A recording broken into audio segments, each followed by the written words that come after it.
What if I told you that the most potent, creative, and divine force you possess is the very one you have been conditioned to thoughtlessly squander? What if the key to unlocking genius, to forging unbreakable will, into radiating a magnetic presence that draws success and respect to you effortlessly, lies dormant within the very impulse you've been taught to see as a merry itch to be scratched? Look deeper than the fleeting release, beyond the momentary pleasure. I'm asking you to consider a terrifying and exhilarating possibility that your sexual desire is not a weakness to be managed, but a sacred fire to be wielded. And I ask you, directly, uncomfortably, are you its master or are you its slave? The answer to that question defines the entire trajectory of your existence, the quality of your mind, the depths of your soul, and the legacy you will leave behind. For most, the answer is a silent, shameful admission of servitude.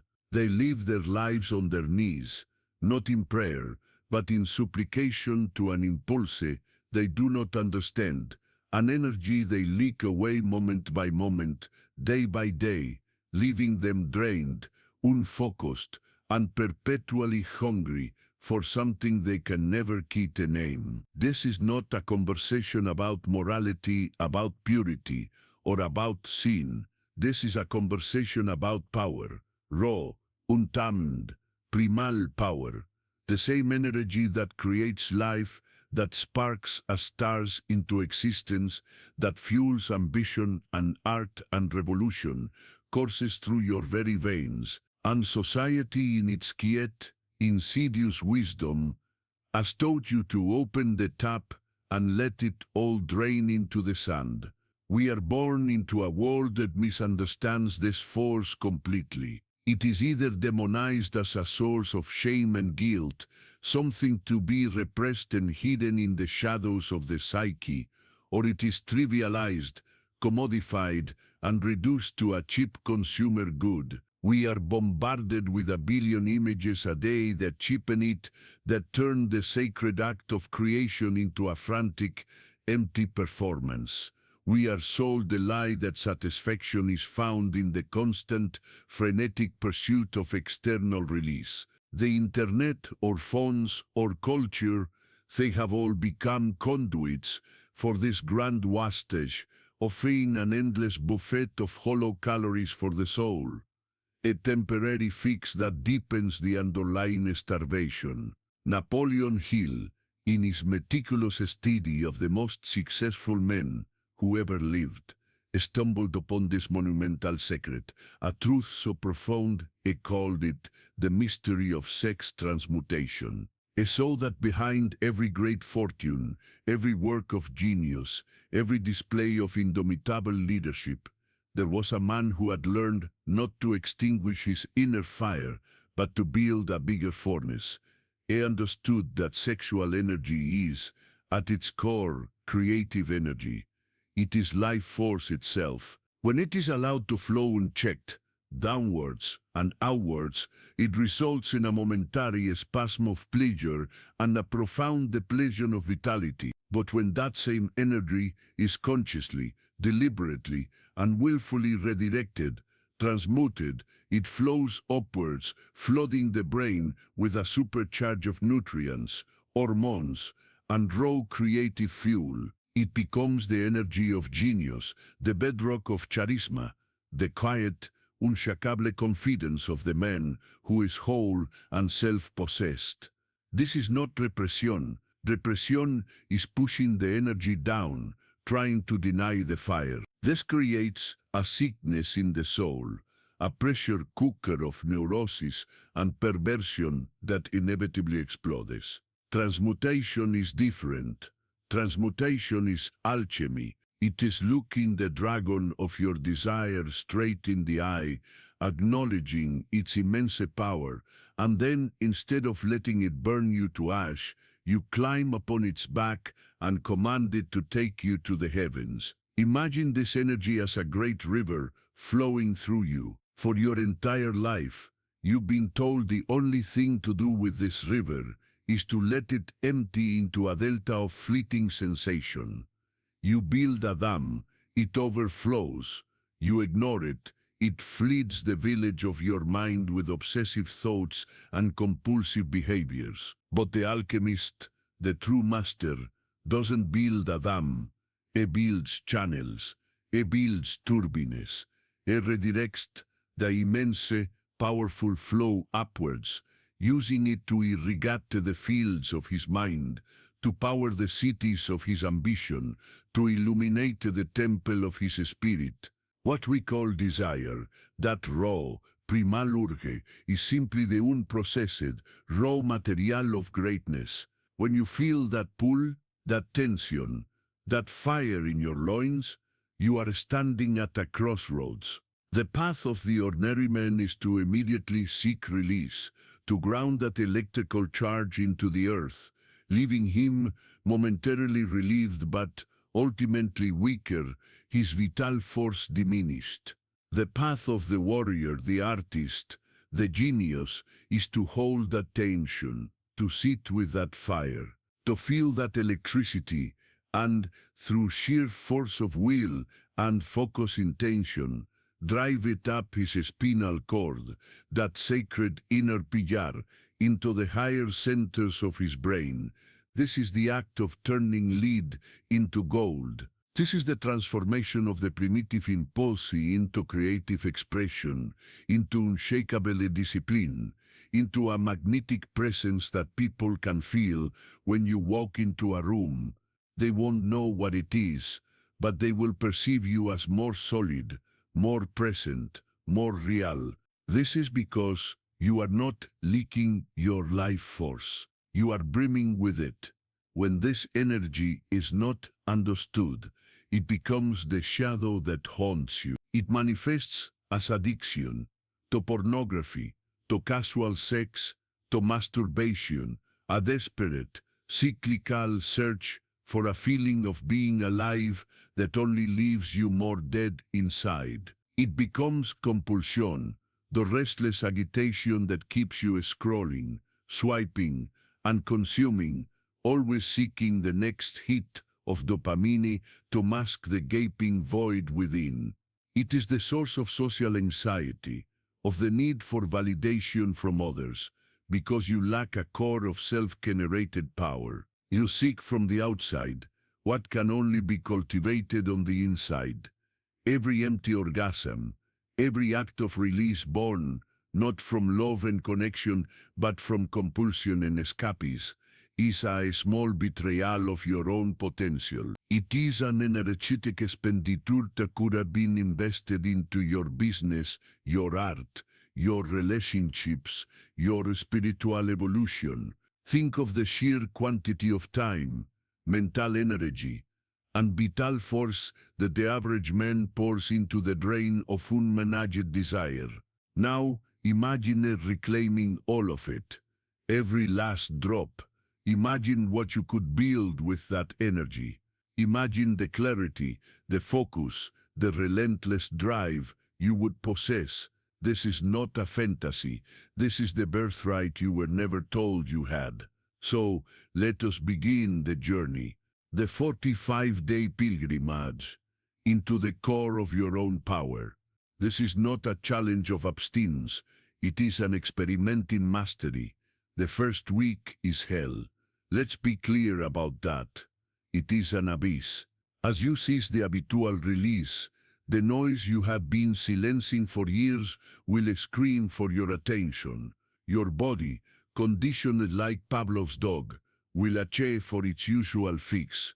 Your mind will become a battlefield, flooded with images, temptations, and 1,000 rationalizations for why you should just give in. It's natural, it will whisper. It's healthy. You need this. This is the voice of your addiction. This is the tantrum of the slave master losing his grip. In this first week, you will come face to face with your shadow. You will see, with horrifying clarity, how deeply this compulsive cycle is weird into your neurology. You will feel the anxiety, the irritability, the emptiness that the release was so effectively masking. This is the most crucial phase. Most men break here. They run back to the familiar comfort of their cage.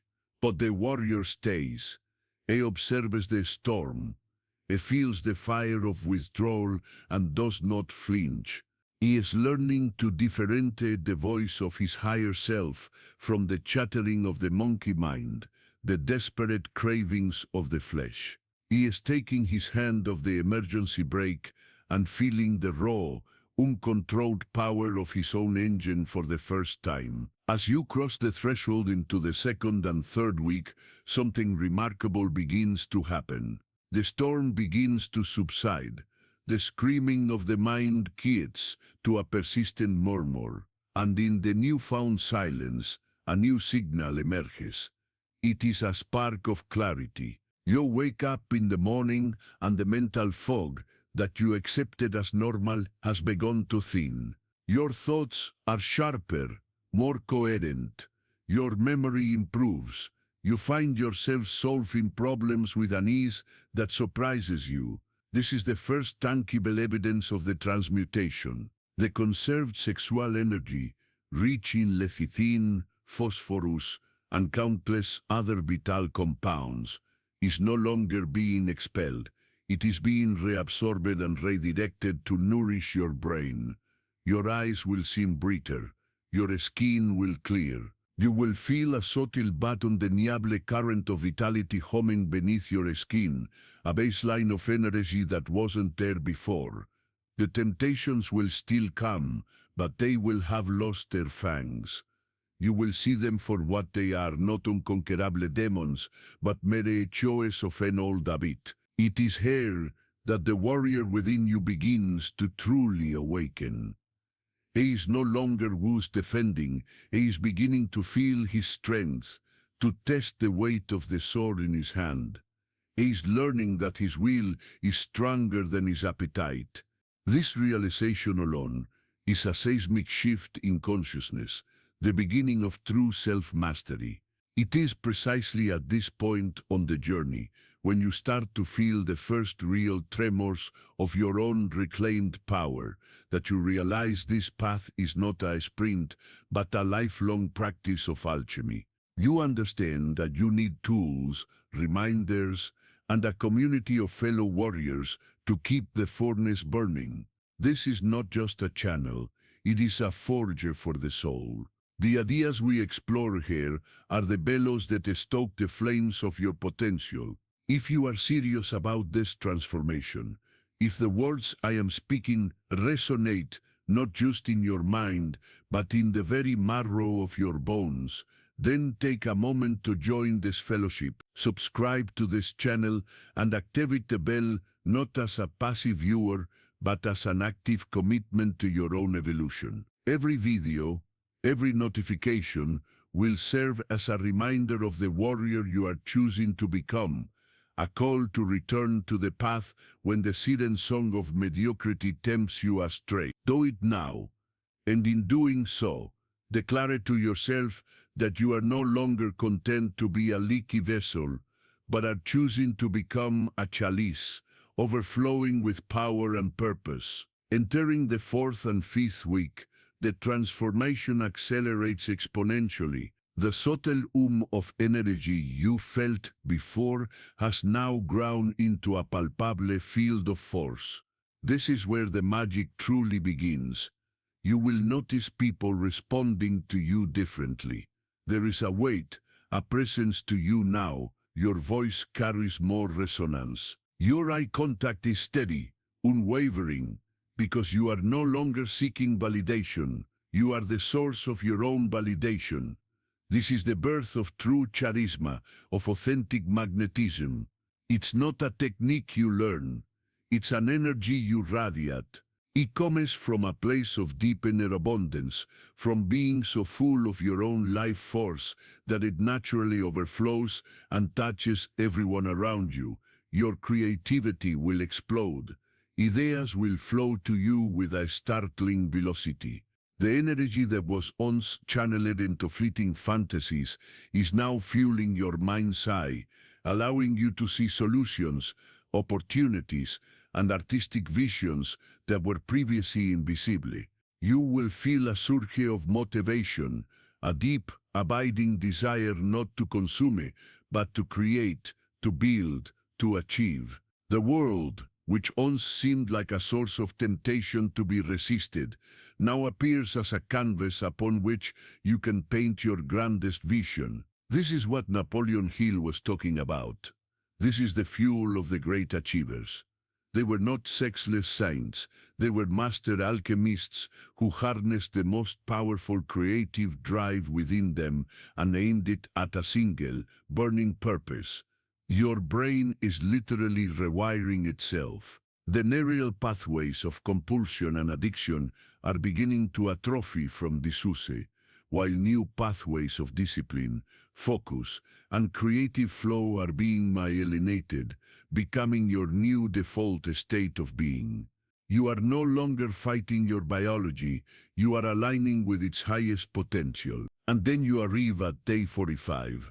This number is not an arbitrary finish line. It is a symbolic gateway. It represents a full cycle of psychological and physiological transformation. After 45 days, you have effectively established a new baseline. The old you, the slave to impulse, feels like a distant memory, a snake's skin that you have shed. What happens to your brain after 45 days? It becomes your kingdom, not your kingle. The incessant chatter of the lower self, the needy, grasping ego, has been dethroned. The king, your conscious, observant, higher self, has taken his rightful place on the throne. You experience a state of being that the ancient yogis and mystics spoke of, a state of profound inner peace and unwavering focus. The energy that once caused agitation now fuels a deep sense of stillness and presence. You can sit in a room and be completely content, radiating a quiet power that is far more potent than any loud display of ego. Your intuition becomes razor sharp. You can read situations, understand people's hidden motives, and make decisions with a clarity that seems almost supernatural. This is because you are no longer operating from a place of lack and need. You are operating from a place of wholeness. The energy that was once a source of inner conflict is now your greatest ally, an inner counselor, a source of profound wisdom. Now, you must understand the deeper message that this journey reveals. You come to realize that every desire, every sexual fantasy you ever had was not just a random biological urge. It was a symbol. It was a messenger from the deepest parts of your soul. The unconscious mind speaks in the language of images and desires. The desperate craving for pleasure wasn't a craving for mere sensation. It was a craving for a reunion with the joy of being, a desperate cry from a soul starved of genuine vitality. The compulsive viewing of pornography wasn't just a bad habit.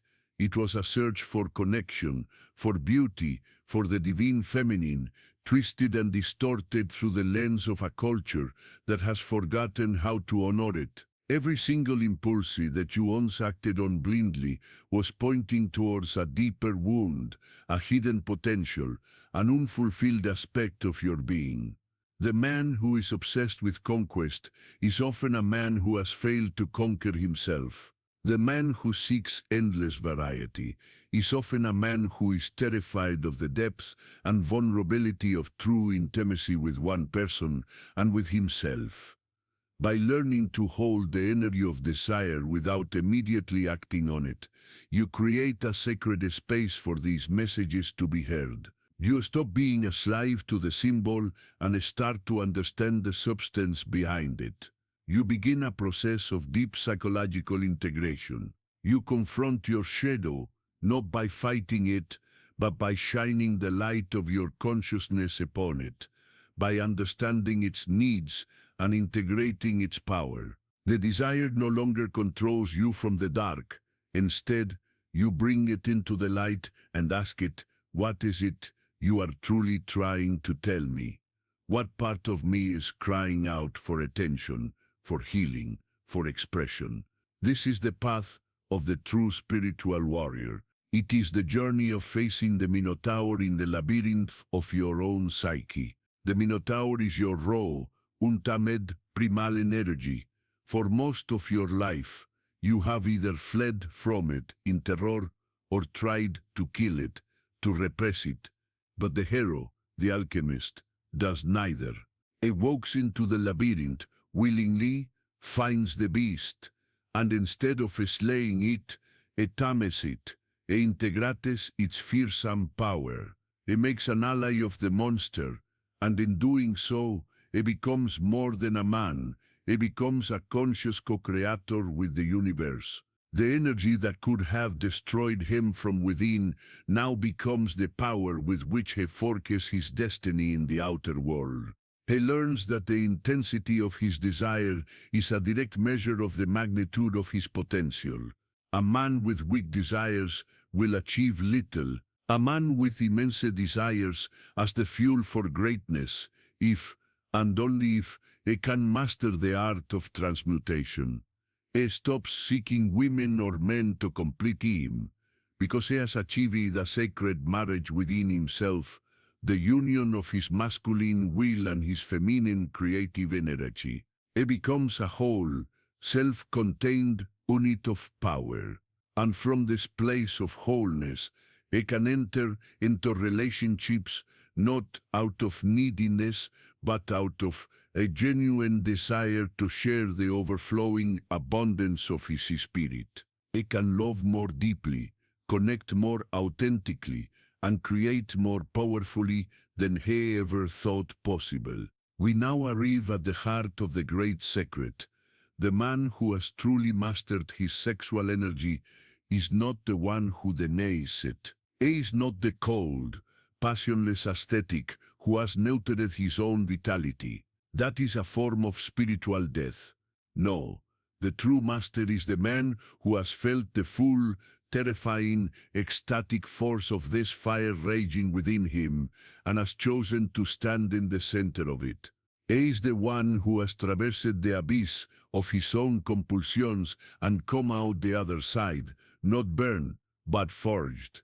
He has transmuted the raw lust for flesh into a sublime thirst for purpose. He has transformed the frantic search for a momentary high into a disciplined, relentless pursuit of his highest calling. He is more alive, more passionate, more intensely engaged with life than anyone who is still a slave to the cycle of craving and release. His fire is not extinguished, it is contained, controlled, and concentrated like a laser beam that can cut through any obstacle. He understands that the ultimate purpose of this divine energy is not procreation of the body, but the procreation of the soul, the birth of his true self, his genius, his unique contribution to the world. So, look within. Feel the current that is flowing through you right now. It is the most precious resource in the universe. It is the raw power of creation itself, gifted to you. The question that lies before you now is the only one that has ever truly mattered. What will you do with it? Will you continue to let it drain away into the meaningless void of cheap thrills and temporary distractions? Or will you make the choice today to begin the great work, to become the alchemist of your own soul, to start the arduous but glorious journey of redirecting that sacred river upwards, to build your own inner empire, to illuminate your own mind, to awaken the God that sleeps within you? The power has always been yours. The fire has always been burning. The path has always been waiting. Stop being the moth drawn mindlessly to the flame, destined to be consumed. Become the blacksmith. Pick up the hammer of your will Approach the forge of your soul and begin to shape the magnificent destiny you were born to create. Your real life, the life of power, purpose, and profound fulfillment, begins the moment you decide to stop wasting the fire and start wielding it.